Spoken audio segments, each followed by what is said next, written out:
এই নির্জন জায়গায় আমি কেন বসে আছি, কি করছি এবং কোথায় এসেছি সবই আপনাদের সাথে শেয়ার করব। সাথেই থাকুন।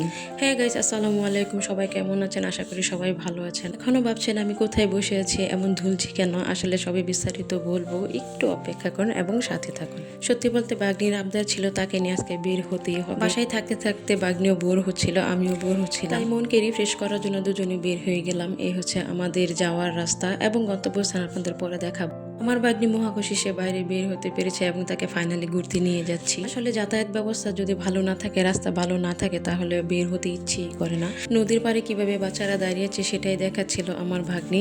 আমাদের রাস্তার পাশ দিয়ে বয়ে গেছে বাংলাদেশের সবচেয়ে বড় নদ ব্রহ্মপুত্র নদ। এসে আমাদের কালজয়ী রাস্তা, যার জন্য আমাদের গাড়ি চলাচল বন্ধ। হেঁটে হেঁটে 1 কিলো আমাদের গিয়ে তারপর গাড়িতে উঠতে হয়। এখানে আর্জেন্টিনা এবং ব্রাজিলের পতাকা থেকে আমার ভাগ্নি মজার একটা কোয়েশন করেছিল, সেটা আপনাদের অন্য সময় আমি শেয়ার করবো। 1 কিলো হেঁটে যাওয়ার কারণ হচ্ছে এই রাস্তা বৃষ্টি হলে এই রাস্তার অবস্থা খুবই খারাপ হয়ে যায়। আপাতত আমাদের এভাবেই চলতে হচ্ছে। আমরা আমাদের গন্তব্যস্থানে চলে এসেছি। এটা হচ্ছে ময়মনসিংহের বিজিবি ক্যাম্প। ময়মনসিংহে যারা আছে অবশ্যই আমরা জানি এটা হচ্ছে অনেক সুন্দর একটা জায়গা, সবুজ, এবং এটার পাশ দিয়ে বলে চলেছে বাংলাদেশের বৃহত্তম নদ ব্রহ্মপুত্র নদ। তাই পরিবেশটা দেখতে বেশি সুন্দর। চলুন জায়গাটা আমি একটু ঘুরে ঘুরে দেখি।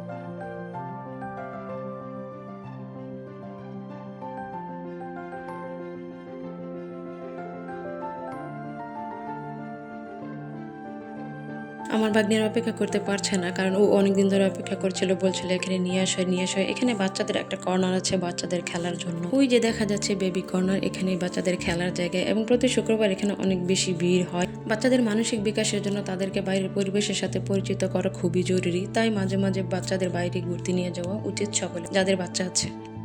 এই তো আমি একা একা বসে আছি। ভিডিওর শুরুতে দেখিয়েছি আমি একা একা বসেছিলাম। আসলে আমি একা একা বসে নিয়ে আমার আশেপাশে অনেক বেশি মানুষ ছিল। সবাই বাচ্চাদের নিয়ে এসেছে, তো আমি আমার ভাগ্নিকে নিয়ে এসেছিলাম।